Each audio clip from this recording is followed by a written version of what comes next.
Los días usted participando de este congreso, ¿cuáles van a ser los ejes principales de su charla?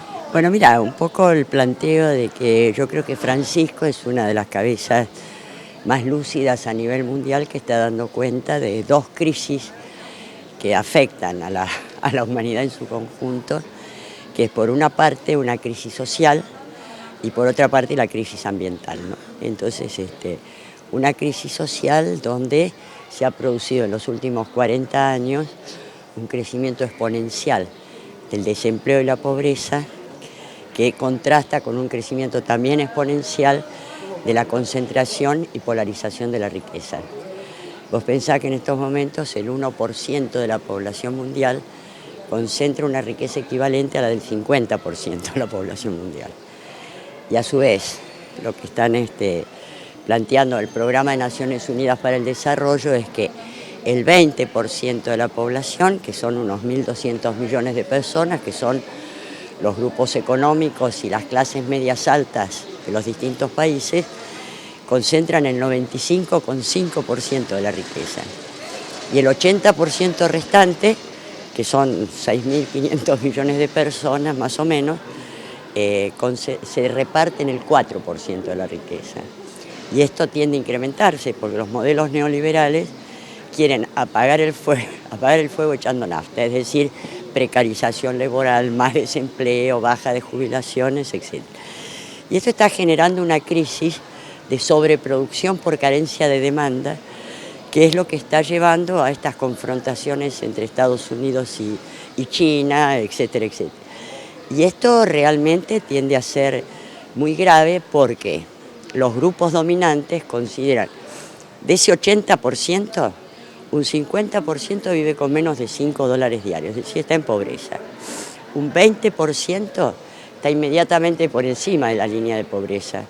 Y el otro 10% de este 80% solo le alcanza para comprar alimentos, digamos. Entonces, el tema es que, como ese 20% es demasiado estrecho, el problema es que la crisis de sobreproducción se está agudizando y ha llevado a una crisis de la globalización neoliberal que se está dando en los países centrales. Por eso Estados Unidos ahora es proteccionista, Francia está estallando con los chalecos amarillos, Inglaterra está con el Brexit, Alemania está con el crecimiento de la ultraderecha. Alcira, ¿y qué lugar ocupa la Argentina en toda esta descripción que usted está haciendo?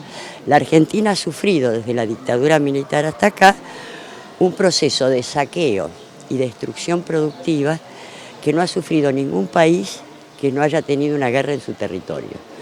Sobre todo los tres momentos de políticas neoliberales, es decir, la dictadura militar, caballo con el menemismo y ahora con el macrismo. Y si uno se pone a ver, pues fíjate que en estos 40 años se destruyó el polo industrial ferroviario, el polo industrial naviero, el polo industrial aeronáutico. Hace 40 años Argentina hacía aviones jets. El polo petrolero, que no eran solamente los pozos, era la petroquímica, etc.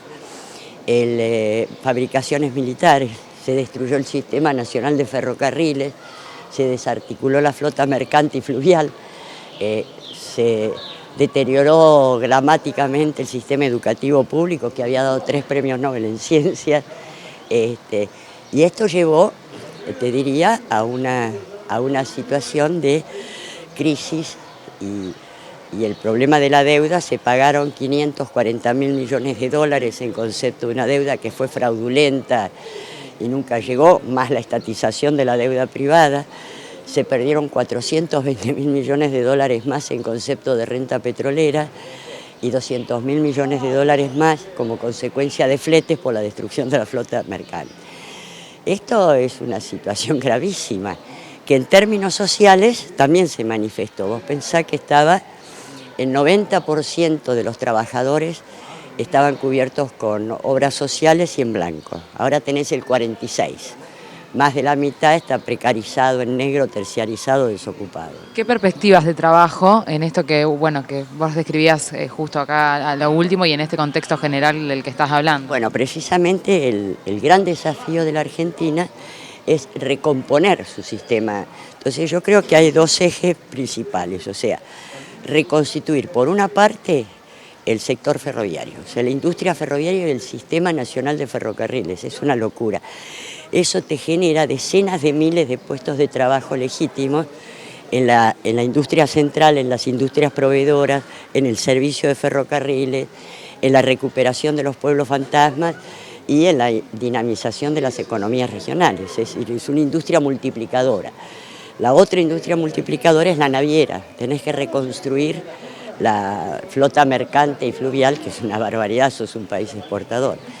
Y a partir de esa dinamización, buscar que las formas de proveer de mecanismos a través de cooperativas. Cooperativas en las cuales yo creo que tiene que haber una combinación de universidades, por ejemplo la Universidad Tecnológica, que vaya diciendo en cada área cuáles son los potenciales productivos. Y estas cooperativas tengan el apoyo técnico de las universidades y el apoyo financiero del gobierno. Y esto me parece que es un primer impulso para reconstituir el mercado laboral, ¿no? Alicia, y la última y ya te libero. Dos en una te hago. Por un lado, ¿cómo se puede hacer para cortar un poco la brecha, ¿no?, entre esta desigualdad social tan grande y económica que existe a nivel mundial, bueno, y también aquí en la Argentina?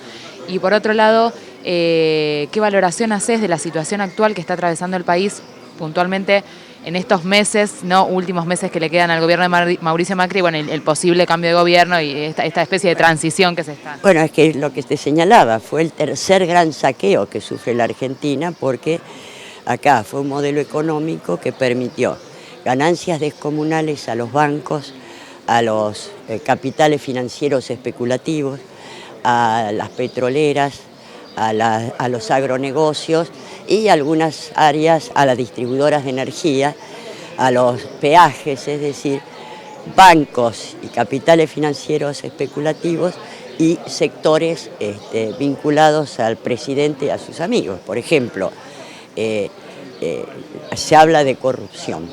Vos fíjate que el Financial Times, que es un periódico no insospechado, hace una encuesta a nivel mundial en 2018 preguntando cuál había sido la operación financiera más nefasta a nivel mundial en el año 2017.